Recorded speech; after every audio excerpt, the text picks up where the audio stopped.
സ്നേഹം, ദിവ്യസ്നേഹം, സ്നേഹം, ദിവ്യസ്നേഹം. യെശയ്യാവിന്റെ പുസ്തകം 58 അധ്യായം 3 വാക്യം വായിക്കുന്നു. നോക്കുക. ഞങ്ങൾ നോമ്പ് നോൽക്കുന്നത് നീ നോക്കാതെ ഇരിക്കുന്നത് എന്ത്? ഞങ്ങൾ ആത്മതപനം ചെയ്യുന്നത് നീ അറിയാതെ ഇരിക്കുന്നത് എന്ത്? ഇതു നിങ്ങൾ നോമ്പ് നോൽക്കുന്ന ദിവസത്തിൽ തന്നെ നിങ്ങളുടെ കാര്യാദികളെ നോക്കുകയും നിങ്ങളുടെ എല്ലാ വേലക്കാരെയും കൊണ്ട് അധ്വാനിപ്പിക്കുകയും ചെയ്യുന്നു. വ്യാപാരം ചെയ്തുകൊണ്ട് നീ ഉപവാസത്തിലിരിക്കുന്നു എന്ന് പറയുന്നു. എന്നാൽ നീ ഉപവാസത്തിലിരുന്നു കൊണ്ട് പ്രാർത്ഥിക്കുന്നില്ല. അതുകൊണ്ടാണ് നിനക്ക് മേന്മയുണ്ടാകാത്തത്. നീ ഉപവാസത്തിലാണെന്ന് പറയുന്നു, എന്നാൽ നിന്റെ വേലക്കാരെ കൊണ്ട് കഠിനമായിട്ട് വേല ചെയ്യിക്കുന്നു. യാതൊരു ദയയും കാണിക്കാതെ മറ്റുള്ള ആളുകളെ കൊണ്ട് കഠിന വേല ചെയ്യിപ്പിക്കുന്നു. വളരെ സ്ട്രിക്റ്റായിട്ട് ചെയ്യുക, അത് ചെയ്യുക എന്ന് നീ കൽപ്പിക്കുന്നു. എന്നാൽ ദൈവസന്നിധിയിൽ നീ പറയുന്നു, കർത്താവേ കരുണ കാട്ടണമേ എന്ന്. മറ്റുള്ളവരോട് കഠിനമായി പ്രവർത്തിച്ച് ദൈവസന്നിധിയിൽ കരുണ യാചിച്ചാൽ നിനക്കത് ലഭിക്കുമോ? ദൈവത്തിന്റെ ദയ നിനക്ക് വേണമെന്നുണ്ടെങ്കിൽ നീ മറ്റുള്ള ആളുകളോട് ദയ കാണിക്കുവാൻ ഇടയാകണം. അതാണ് വചനം പറയുന്നത്. അടുത്തത്, നിങ്ങൾ വിവാദത്തിനും കലഹത്തിനും ക്രൂരമുഷ്ടി കൊണ്ടും അടിക്കേണ്ടതിനും നോമ്പ് നോൽക്കുന്നു. ഇത് പിശാചിന്റെ ഒരു തന്ത്രമാണ്. ഉപവാസത്തിലിരുന്നിട്ട് പ്രാർത്ഥിക്കാതെ കലഹിക്കാനിടയാകും. പരസ്പരം വഴക്കുണ്ടാക്കും. പരസ്പരം തർക്കത്തിൽ ഏർപ്പെടുകയാണ് ചെയ്യുന്നത്. ഉപവാസമിരിക്കുന്ന വ്യക്തി ദൈവത്തോടാണ് സംസാരിക്കുന്നത്, അല്ലാതെ മറ്റുള്ള വ്യക്തികളോടല്ല. ഉപവാസമിരുന്നു കൊണ്ട് ദൈവത്തിന്റെ സന്നിധിയിൽ നീ പ്രാർത്ഥിക്കാതെ വിവാദങ്ങളിൽ ഏർപ്പെടുകയാണെങ്കിൽ നിന്റെ പ്രാർത്ഥനയ്ക്ക് മറുപടി വരികയില്ല. എന്താണ്? നിങ്ങളുടെ പ്രാർത്ഥന ഉയരത്തിൽ കേൾപ്പാൻ തക്കവണ്ണമല്ല. നിങ്ങൾ ഇന്ന് നോമ്പ് നോൽക്കുന്നത് എനിക്കിഷ്ടമുള്ള നോമ്പും മനുഷ്യൻ ആത്മതപനം ചെയ്യുന്ന ദിവസവും ഇങ്ങനെയുള്ളതാണോ? അതല്ല യഥാർത്ഥത്തിലുള്ള ഉപവാസം. യഥാർത്ഥത്തിലുള്ള ഉപവാസം എന്താണെന്ന് വെച്ചാൽ, നീ നോമ്പെന്നും യഹോവയ്ക്ക് പ്രസാദമുള്ള ദിവസമെന്നും പേർ പറയുന്നത്. 6 വാക്യം, അന്യായ ബന്ധനങ്ങളെ അഴിക്കുക, നുകത്തിന്റെ അമിക്കയറുകളെ അഴിക്കുക, പീഡിതരെ സ്വതന്ത്രരായി വിട്ടയക്കുക, എല്ലാ നുകത്തെയും തകർക്കുക. ഇതല്ലയോ എനിക്ക് ഇഷ്ടമുള്ള ഉപവാസം? വിശപ്പുള്ളവന് നിന്റെ അപ്പം നുറുക്കി കൊടുക്കുന്നതും അലഞ്ഞു നടക്കുന്ന സാധുക്കളെ നിന്റെ വീട്ടിൽ ചേർത്തുകൊള്ളുന്നതും നഗ്നനെ കണ്ടാൽ അവനെ ഉടുപ്പിക്കുന്നതും നിന്റെ മാംസരക്തങ്ങളായിരിക്കുന്നവർക്ക് നിന്നെ തന്നെ മറക്കാതെയിരിക്കുന്നതും ഇതല്ലോ എനിക്കിഷ്ടമുള്ള ഉപവാസം. നിങ്ങൾ ഉപവാസത്തിലിരുന്നിട്ട് പലരും നമ്മുടെ നാട്ടിൽ പറയാറുണ്ട്, ഞാൻ കഴിഞ്ഞ ദിവസം ഉപവാസമായിരുന്നു. എന്തായിരുന്നു? അല്ല, അരി തീർന്നു പോയിരുന്നു. അരി തീർന്നു പോയെങ്കിൽ, ആഹാരമില്ലാതെ ഇരിക്കുന്നുവെങ്കിൽ നീ കഴിക്കാതിരിക്കുമ്പോൾ ഉപവാസം ഇരിക്കുന്നു എന്നല്ല പറയുന്നത്. അതിന് എന്താണ് പറയുന്നത്? പട്ടിണിയിരിക്കുക. അത് പട്ടിണിയിരിക്കുക എന്നതാണ്. എന്നാൽ ആഹാരം ഉണ്ടായിട്ടും കഴിക്കാതെ ഇരിക്കുമ്പോഴാണ് അത് ഉപവാസമായി മാറുന്നത്. ഒരാൾ ചോദിച്ചു, ഇന്ന് കറി എന്താണ്? മീൻ കറി. അയ്യോ, മീനാണോ? ഞാൻ ഉപവസിക്കാൻ വേണ്ടി വിചാരിച്ചതാണ്. ശരി, കുഴപ്പമില്ല, ഇപ്പോൾ തന്നേക്കൂ. ചിലർ അങ്ങനെയാണ്. ശരി, കറി എന്താണ്? അയ്യോ, ഇന്ന് മോര് മാത്രമേ ഉള്ളൂ. ശരി, ഒരു കാര്യം ചെയ്യ്, നാളെ ഉപവസിക്കാൻ വേണ്ടി വിചാരിച്ചതാണ്. കുഴപ്പമില്ല, ഇന്ന് തന്നെ ഉപവസിച്ചേക്കാം, നാളെ നല്ല കറി വയ്ക്കുക. അങ്ങനെ ആഹാരത്തിൻ്റെ കാര്യം നോക്കിയിട്ട് ഉപവസിക്കുന്നത് കൊണ്ട് യാതൊരു പ്രയോജനവുമില്ല. നീ ഉപവസിക്കുന്നതായ സമയത്ത് ആ നേരത്തെ നിന്റെ ആഹാരം മിച്ചമാകുമല്ലോ, ആ നേരത്തെ അരി മിച്ചമാകുമല്ലോ. അത് ഇല്ലാത്ത ആർക്കെങ്കിലും കൊടുക്കുകയാണെങ്കിൽ അതാണ് ദൈവത്തിന് പ്രസാദകരമായിട്ടുള്ള ഉപവാസം. നീ ഒരു നേരം കഴിക്കാതെ ഇരുന്ന് ആ ഒരു നേരം മറ്റാർക്കെങ്കിലും നിന്റെ ആഹാരം കൊടുക്കുമ്പോൾ അത് ദൈവം കണ്ടിട്ട് സന്തോഷിക്കാനിടയാകും. ഉപവാസം എന്നത് പ്രത്യേകമായൊരു നിഷ്ഠയല്ല, ഒരു പ്രത്യേകമായ ആചാരമല്ല. ഉപവാസം എന്ന് പറയുമ്പോൾ ദൈവത്തോട് നിന്റെ ഹൃദയത്തെ പകരുന്നതായ, നിന്റെ ഹൃദയത്തെ പങ്കുവയ്ക്കുന്നതായ അനുഭവമാണ് യഥാർത്ഥത്തിലുള്ള ഉപവാസം എന്ന് പറയുന്നത്. ഞാൻ ചെറുപ്പത്തിൽ ഇന്റർമീഡിയറ്റ് പഠിക്കുന്നതായ സമയത്ത് ഞങ്ങളുടെ കുടുംബത്തിൽ തന്നെ ഒരു സഹോദരി മെഡിസിന് പഠിക്കുന്നുണ്ടായിരുന്നു. അവൾക്ക് ഫൈനൽ എക്സാം വരുന്ന സമയത്ത് അപ്പോൾ ആഹാരം കഴിക്കില്ല. എന്താ ചേച്ചി ആഹാരം കഴിക്കാത്തതെന്ന് ചോദിച്ചാൽ പറയും, നാളെ എക്സാം ഉണ്ട് എന്ന്. പരീക്ഷയുണ്ടെന്ന് പറഞ്ഞ് എന്തുകൊണ്ടാണ് ആഹാരം കഴിക്കാതിരിക്കുന്നത്? ആഹാരവും പരീക്ഷയും തമ്മിൽ എന്താണ് ബന്ധമെന്ന് ചോദിക്കുമ്പോൾ പറയും, ഞാൻ ആഹാരം കഴിക്കുകയാണെങ്കിൽ എനിക്ക് ക്ഷീണമുണ്ടാകാനിടയാകും, അപ്പോഴെനിക്ക് മനസ്സ് ഏകാഗ്രമാക്കുവാൻ കഴിയില്ല, അതുകൊണ്ടാണ് ഒരു നേരം ഉപവസിക്കുന്നതെന്ന് പറയും. അതുപോലെ ദൈവത്തോട് സംസാരിക്കുമ്പോൾ, പ്രാർത്ഥിക്കുന്ന സമയത്ത് നമുക്ക് ക്ഷീണം വരികയാണെങ്കിൽ നമുക്ക് ഉറക്കം വരുവാൻ ഇടയാകും. അങ്ങനെ ഉറക്കം വരാതിരിക്കുവാൻ ഏകാഗ്രത നഷ്ടപ്പെടാതിരിക്കാൻ നാം ദൈവസന്നിധിയിൽ ഉപവസിക്കേണ്ടത് അത്യാവശ്യമാണ്. മറ്റു ചില ആളുകളെ നോക്കുകയാണെങ്കിൽ അവർ ഉപവസിക്കുന്നത് മനുഷ്യരെ ബോധിപ്പിക്കുന്നതിന് വേണ്ടിയാണ്. ചില സഹോദരിമാർ സങ്കടപ്പെട്ട് ഇരിക്കുന്നത് കാണാം. എന്താണ് സഹോദരി, എന്ത് പറ്റിയെന്ന് ചോദിച്ചാൽ പറയും, നിനക്കറിയല്ലേ, ഞാൻ ഉപവസിക്കുകയാണ്, ഞാൻ ഉപവസിച്ചുകൊണ്ട് പ്രാർത്ഥന ചെയ്യുകയാണ്. വലിയ കാര്യമാണെന്നാണ് പറയുന്നത്. മത്തായിയുടെ സുവിശേഷം 6-ാം അധ്യായം 16-ാമത്തെ വാക്യം വായിക്കുക. മത്തായിയുടെ സുവിശേഷം 6-ാം അധ്യായം 16-ാമത്തെ വാക്യം. ഉപവസിക്കുമ്പോൾ നിങ്ങൾ കപട ഭക്തിക്കാരെ പോലെ വാടിയ മുഖം കാണിക്കരുത്. അവർ ഉപവസിക്കുന്നത് മനുഷ്യർക്ക് വിളങ്ങേണ്ടതിന് മുഖം വിരൂപമാക്കുന്നു. അവർക്ക് പ്രതിഫലം കിട്ടിപ്പോയി എന്നു ഞാൻ സത്യമായിട്ട് നിങ്ങളോട് പറയുന്നു. നിങ്ങൾ ഉപവസിക്കുമ്പോൾ കപട ഭക്തിക്കാരെ പോലെ മുഖം വിരൂപമാക്കുവാൻ പാടില്ല. എന്താണ്? 40 രാവും 40 പകലും ഉപവാസ പ്രാർത്ഥന ചെയ്തിട്ട് മോശ മലമുകളിൽ നിന്നും ഇറങ്ങി വരുവാനിടയായി. അവന്റെ മുഖം അപ്പോൾ എങ്ങനെയായിരുന്നു? അത് വാടിയിരിക്കുകയായിരുന്നോ? അവന്റെ കണ്ണ് താഴ്ന്ന മുഖം ശുഷ്കിച്ചിരിക്കുകയായിരുന്നോ? എന്താണ് പറയുക? എങ്ങനെയായിരുന്നു? അവന്റെ മുഖം പ്രകാശിക്കുവാനിടയായെന്ന് പറയുന്നു. അവന്റെ മുഖം നോക്കുവാൻ ആർക്കും കഴിയുന്നില്ല, ലൈറ്റിനെ പോലെയാണ്. അവന്റെ മുഖത്ത് മൂടുപടം ഇടേണ്ടതായിട്ട് പിന്നീട് വരുന്നു. ദൈവസന്നിധിയിൽ നാം ഉപവസിച്ച് പ്രാർത്ഥിക്കുമ്പോൾ നമുക്ക് ക്ഷീണമല്ല ഉണ്ടാകുന്നത്, ബലമാണ് ഉണ്ടാകുന്നത്. ബലഹീനതയല്ല ഉണ്ടാകുന്നത്, ശക്തിയാണ് ഉണ്ടാകുന്നത്. ശക്തി ക്ഷയിക്കുകയല്ല, ബലഹീനരായി പോവുകയല്ല. ഈ ശരീരത്തെ നീ അടക്കുന്ന സമയത്ത് നിന്റെ ആത്മാവിന് പുതിയ ബലം ലഭിക്കുവാനിടയാകും. ആത്മാവ് ജഡത്തിന് എതിരാണ്. ശരീരത്തെ അടക്കി വയ്ക്കുകയാണെങ്കിൽ ആത്മാവ് ബലപ്പെടുന്നു. ആത്മാവിനെ അടക്കി വയ്ക്കുകയാണെങ്കിൽ ശരീരം ബലപ്പെടുന്നു.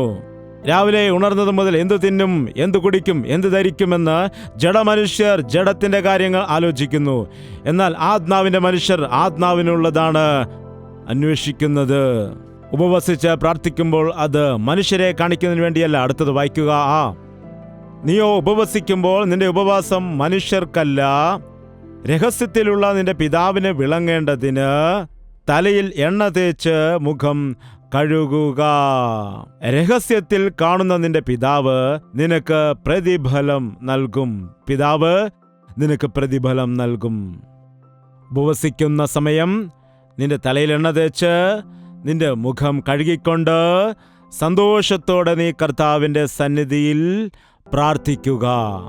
കർത്താവ് നിന്നെ കാണുന്നുണ്ട് എന്ന് തിരിച്ചറിഞ്ഞുകൊണ്ട് കർത്താവിൻ്റെ മുൻപിൽ നിന്റെ ഹൃദയത്തെ നേരെയാക്കുക. അപ്പോൾ അവൻ മറുപടി നൽകും. എനിക്കങ്ങനെ ഉപവസിക്കാനുള്ളതായ അവസരങ്ങൾ ലഭിക്കില്ല എന്ന് പറഞ്ഞാൽ എല്ലാ വെള്ളിയാഴ്ചയും ഉപവാസമിരിക്കുക, എല്ലാ ബുധനാഴ്ചയും ഉപവാസമിരിക്കുക. പരീശന്മാർ ആഴ്ചയിൽ 2 തവണ ഉപവസിക്കുമായിരുന്നു. ഞാൻ ആഴ്ചയിൽ 2 നേരം ഉപവസിക്കുന്നു, എൻ്റെ വരുമാനത്തിനെല്ലാം ദശാംശം കൊടുക്കുന്നു. അപ്പോൾ ദൈവം പറയുന്നു, നിങ്ങളുടെ ഭക്തി പരീശന്മാരുടെയും ശാസ്ത്രിമാരുടെയും ഭക്തിയെ തികഞ്ഞു വരുന്നില്ല എങ്കിൽ നിങ്ങളെനിക്ക് പ്രിയപ്പെട്ടവരല്ല. നാം ആഴ്ചയിൽ 3 തവണ 1 നേരമെങ്കിലും ഉപവാസം ഇരിക്കേണ്ടതാണ്. ഇപ്പോൾ പുതുതായി വാട്ടർ ഫാസ്റ്റിംഗ് എന്ന് പറയുന്നുണ്ട്. അതായത് വെള്ളം മാത്രം കുടിച്ചുകൊണ്ട് ആഹാരം കഴിക്കാതെ ഉപവസിക്കുന്ന രീതി. അതായത് ഇക്കാലത്ത് നമ്മുടെ ശരീരത്തിന് ആരോഗ്യം കുറവാണ്. അതുപോലെ നമ്മുടെ അന്തരീക്ഷം വളരെ മോശമാണ്. ദഹനക്രിയകൾ ശരിയായി നടക്കുന്നില്ല. തൈറോയിഡിൻ്റെ പ്രശ്നമുണ്ട്, ഷുഗറിൻ്റെ പ്രശ്നമുണ്ട്, അതുപോലെ BP, അങ്ങനെ പല വിധത്തിലായ രോഗങ്ങളുണ്ട്. നമ്മുടെ ശരീരത്തിന് പലവിധമായ ബലഹീനതകളുണ്ട്. നമ്മൾ വെള്ളം കൂടുതൽ കുടിക്കുമ്പോൾ നമ്മുടെ ശരീരത്ത് ശുദ്ധീകരണം നടക്കുവാനിടയാകുന്നു. അതുപോലെ നമ്മുടെ വയറ്റിൽ ഉള്ളതായ അനാവശ്യമായ മാലിന്യങ്ങളെല്ലാം പുറംതള്ളപ്പെടുവാനിടയാകുന്നു. അപ്പോൾ ആരോഗ്യപരമായി തീരും. ഡോക്ടർമാർ പറയുന്നു, ആഴ്ചയിൽ 1 ദിവസം ഉപവസിക്കുകയാണെങ്കിൽ വയറിന് അസുഖം വരില്ല എന്നാണ്. എന്താണ്? കർത്താവിൻ്റെ കൽപ്പനകളെ നാം കൈക്കൊള്ളുകയാണെങ്കിൽ നമ്മുടെ ജീവിതത്തിൽ നാം നല്ല ആരോഗ്യവാന്മാരായിരിക്കും. ദൈവത്തിൻ്റെ കൃപ എപ്പോഴും നമ്മുടെ കൂടെ ഉണ്ടായിരിക്കും. അതുകൊണ്ട് ഈ ദിവസം നിങ്ങളൊരു തീരുമാനമെടുക്കുക. എൻ്റെ ജീവിതത്തിൽ 1971 ഫെബ്രുവരി 15-ാം തീയതി ജീവിതത്തിൽ ഞാൻ ആദ്യമായിട്ട് ഉപവാസം എടുത്തു. അന്ന് ആ ചർച്ചിൽ മീറ്റിംഗ് കഴിഞ്ഞതിന് ശേഷം ഇതാകുന്നു പ്രസാദകാലം, ഇതാകുന്നു രക്ഷാദിവസം എന്ന് പറഞ്ഞപ്പോൾ അന്ന് ഞാൻ വീട്ടിലേക്ക് മടങ്ങിപ്പോകാതെ ആ രാത്രിയിൽ തന്നെ ആ സഭയിൽ ഇരുന്നു കൊണ്ട് വളരെ ആഗ്രഹത്തോടുകൂടി, ഉപവാസത്തോടുകൂടി, കർത്താവെ നീ എന്നെ തൊടയണമേ, അതുപോലെ നീ എന്നോട് സംസാരിക്കണമേ എന്ന് ആ രാത്രിയിൽ പ്രാർത്ഥിക്കുവാനിടയായി. അന്ന് വെളുപ്പിനെ 1:45 സമയത്ത് കർത്താവിനോട് സംസാരിച്ചു. ഞാൻ സഭയുടെ ഒരു മൂലയിൽ, അന്ന് ഞാൻ മാത്രമേ ഉള്ളൂ, എല്ലാവരും കടന്നു പോയിരിക്കുന്നു. സഭയുടെ ഒരു മൂലയിൽ അങ്ങോട്ടും ഇങ്ങോട്ടും നടന്ന് കണ്ണു തുറന്ന് പ്രാർത്ഥിക്കുകയാണ്. ഒരു മൂലയിൽ നിന്ന് വലിയൊരു പ്രകാശം എൻ്റെ മുഖത്തേക്ക് അടിക്കുവാനിടയായി. അവിടെ ഞാൻ കണ്ടു, ക്രൂശിൽ കർത്താവ് കിടക്കുന്നു. അവൻ്റെ മുഖം വെട്ടിത്തിളങ്ങുകയാണ്. അവൻ്റെ മുഖത്ത് നോക്കുവാൻ കഴിയില്ല, മുഖം പ്രകാശം കൊണ്ട് വിളങ്ങുകയാണ്. അവൻ്റെ മുഖത്ത് അതുകൊണ്ട് നമുക്ക് നോക്കുവാനായിട്ട് കഴിയുകയില്ല. മുഖം പ്രകാശത്താൽ വെട്ടിത്തിളങ്ങുന്നു. അതോടൊപ്പം ക്രൂശിൻ്റെ രൂപം എനിക്ക് കാണുവാൻ കഴിഞ്ഞു. അപ്പോൾ തന്നെ ഞാൻ താഴെ വീണു. പിന്നീട് രാവിലെ 8:20 വരെയും ഞാൻ കണ്ണുനീരോടെ അവിടെ കിടന്ന് പ്രാർത്ഥിക്കാനിടയായി. ഉച്ചരിച്ചു കൂടുവാൻ കഴിയാത്ത മൂളലുകളാൽ, ഞരക്കങ്ങളാൽ എൻ്റെ പാപങ്ങളെല്ലാം തന്നെ പരിശുദ്ധാത്മാവ് എന്നിൽ കൂടി ഏറ്റുപറയുവാനിടയായി. എൻ്റെ ജീവിതത്തിൽ വലിയൊരു അനുഭവം പ്രാപിച്ചു. അതായിരുന്നു എൻ്റെ രക്ഷയുടെ ദിവസം. അതുകൊണ്ടാണ് അന്നു മുതൽ എനിക്ക് കാൽവറി എന്ന് കേൾക്കുന്നതന്നെ ഇഷ്ടമാണ്. ആ കാൽവറി ദർശനമാണ് എൻ്റെ ഹൃദയത്തെ തകർത്തത്, എൻ്റെ ജീവിതത്തിൻ്റെ ലക്ഷ്യത്തെ മാറ്റിമറിച്ചത്. എൻ്റെ പാപങ്ങൾക്ക് ക്ഷമ ലഭിക്കുവാനിടയായി. കർത്താവിൻ്റെ ദർശനം എനിക്ക് കിട്ടിയതിൽ കൂടി. അതിനുശേഷം അനേക തവണ അനേക വിഷയങ്ങളിൽ കർത്താവിൻ്റെ സന്നിധിയിൽ ഉപവാസമിരുന്ന് പ്രാർത്ഥിക്കുമ്പോൾ, ഒരു മദ്യപാനിക്ക് വേണ്ടി, വ്യഭിചാരിക്ക് വേണ്ടി, ഒരു കള്ളന് വേണ്ടി കർത്താവിൻ്റെ സന്നിധിയിലിരുന്ന്, കർത്താവേ അവരെ നീ ദർശിക്കണമേ എന്ന് അവർക്ക് വേണ്ടി പ്രാർത്ഥിക്കുന്ന സമയത്ത്, അവർ വരുന്ന ആഴ്ചകളിൽ കടന്നു വരുമ്പോൾ മാനസാന്തരപ്പെട്ട് ആ മദ്യപാനത്തിൽ നിന്ന് പൂർണ്ണ വിടുതൽ പ്രാപിച്ച് രക്ഷിക്കപ്പെട്ട് കർത്താവിൻ്റെ സന്നിധിയിൽ അനുസരണയോടെ കടന്നു വരുന്നത് എൻ്റെ ജീവിതത്തിൽ കാണുവാൻ കഴിയുന്നുണ്ട്. അങ്ങനെ അനേക അനുഭവങ്ങൾ എനിക്കുണ്ട്. ഹല്ലേലൂയ! എഴുന്നേറ്റ് നിൽക്കാം, നമുക്ക് പ്രാർത്ഥിക്കാം. കണ്ണുകൾ അടച്ചുകൊണ്ട് നിങ്ങളുടെ കർത്താവിനോട് പറയുക, കർത്താവ്, ഇതാകുന്നു എൻ്റെ പ്രശ്നം, ഇതാകുന്നു എൻ്റെ ആവശ്യം. എൻ്റെ മക്കൾ മാനസാന്തരപ്പെടണം, എൻ്റെ കുടുംബം പണിയപ്പെടണം, എനിക്ക് ഗർഭഫലം വേണം, എൻ്റെ ശരീരത്തിലെ രോഗങ്ങളെയെല്ലാം മാറ്റണമേ. ഈ BP-യും തൈറോയിഡും കാരണം ഭാരപ്പെടുകയാണ് ചെയ്യുന്നത്. എൻ്റെ രക്തത്തിൽ അണുക്കൾ ഉണ്ട്, എൻ്റെ ശരീരത്തിൽ രോഗങ്ങളുണ്ട്, എൻ്റെ ഞരമ്പുകൾ ബലഹീനമായിരിക്കുന്നു, എൻ്റെ ഹൃദയത്തിൽ ഇൻഫെക്ഷൻ ഉണ്ട്, എൻ്റെ ശരീരത്ത് പലവിധമായ രോഗം ബാധിച്ചിരിക്കുകയാണ്. എനിക്ക് നല്ല ആരോഗ്യം നൽകണമേ കർത്താവേ. വായ് തുറന്ന് എല്ലാവരും പ്രാർത്ഥിച്ചാട്ടെ. പ്രാർത്ഥന. പരിശുദ്ധനായ സ്നേഹമുള്ള പിതാവേ, ഒരിക്കൽ കൂടി നിന്റെ മക്കളെ ദർശിക്കണമേ. കരങ്ങൾ ഉയർത്തിക്കൊണ്ട് വായ് തുറന്ന്, കർത്താവേ, ഇതാകുന്നു എൻ്റെ പ്രശ്നം, ഇതാകുന്നു എൻ്റെ ദുഃഖം, ഇതാകുന്നു എൻ്റെ അവസ്ഥകൾ.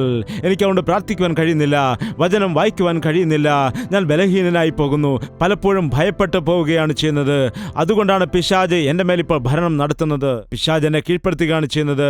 ഞാൻ ശരീര ഇച്ഛകൾക്ക് വഴങ്ങുന്നു, ലോകപ്രകാരമുള്ള ചിന്തകൾക്ക് വഴങ്ങുന്നു, പലവിധമായ കുടുക്കുകളിൽ പെട്ടു പോയിരിക്കുകയാണ്, പലവിധമായ പ്രശ്നങ്ങളിൽ ഞാൻ അകപ്പെട്ടു പോയിരിക്കുകയാണ്. കർത്താവേ, എനിക്ക് വിടുതൽ നൽകണമേ, എനിക്ക് സമാധാനമില്ല, എനിക്ക് സമാധാനം നൽകണമേ, എന്നെ എഴുന്നേൽപ്പിക്കണം. ഈ കുഴഞ്ഞ ചേറ്റിൽ നിന്ന് എന്നെ നീ എഴുന്നേൽപ്പിക്കണമേ, ഉറപ്പുള്ള പാറയിൽ എന്നെ നീ നിർത്തണമേ എന്ന് ആരൊക്കെയാണോ കർത്താവെ പ്രാർത്ഥിക്കുന്നത്, അവരുടെ പ്രാർത്ഥനകളെ നീ കൈക്കൊള്ളണമേ.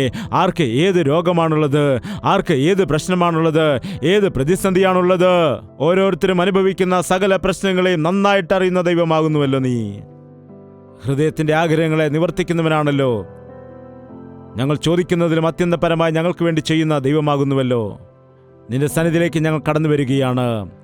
ഞങ്ങൾക്ക് രക്ഷ വേണം, ഞങ്ങൾക്ക് വിടുതൽ വേണം, ഞങ്ങൾക്ക് മാനസാന്തരം വേണം. എൻ്റെ മക്കൾ മാറണം, എൻ്റെ ഭർത്താവ് മാറണം, എൻ്റെ കുടുംബത്തിൽ അഭിവൃദ്ധി ഉണ്ടാകണം, എൻ്റെ ജീവിതത്തിൽ സമാധാനമുണ്ടാകണം, ഈ എക്സാമിൽ ഞാൻ പാസ്സാകണം, എനിക്ക് ജ്ഞാനം നൽകണം. അങ്ങനെ ഏതെല്ലാം ആവശ്യങ്ങൾക്ക് വേണ്ടിയാണോ പ്രാർത്ഥിക്കുന്നത്, പ്രാർത്ഥന കേൾക്കണമേ അപ്പ. പിശാചിട്ടിരിക്കുന്നതായ സകല ബന്ധനങ്ങളെയും നസ്രയനായ യേശുക്രിസ്തുവിന്റെ നാമത്തിൽ വിടുവിക്കുകയാണ് കർത്താവേ. അടഞ്ഞുപോയ ഗർഭങ്ങളെ നസ്രയനായ യേശുക്രിസ്തുവിന്റെ നാമത്തിൽ തുറക്കുമാറാകട്ടെ.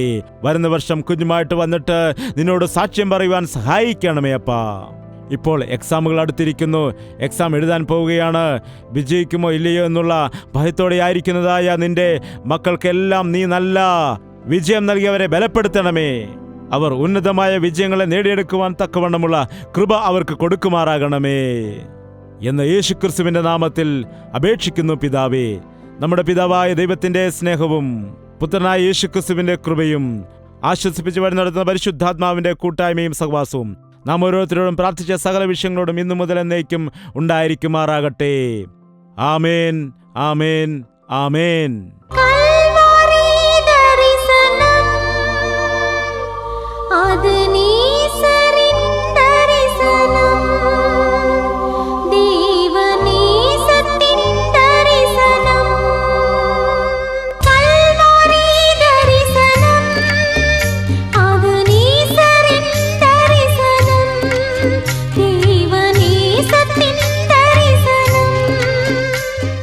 യേശുവേ, യേശുവേ, യേശുവേ, യേശുവേ, യേശുവേ, യേശുവേ, യേശുവേ. നിന്നെ നിന്നെ എന്നും ഞാൻ സേവിക്കും, നീ മാത്രം രാജാവെന്നും. നിന്നെ നിന്നെ എന്നും ഞാൻ സേവിക്കും, നീ മാത്രം രാജാവെന്നു. യേശുവേ, യേശുവേ, യേശുവേ, യേശുവേ, യേശുവേ, യേശുവേ, യേശുവേ, യേശുവേ, യേശുവേ, യേശുവേ, യേശുവേ, യേശുവേ, യേശുവേ, യേശുവേ.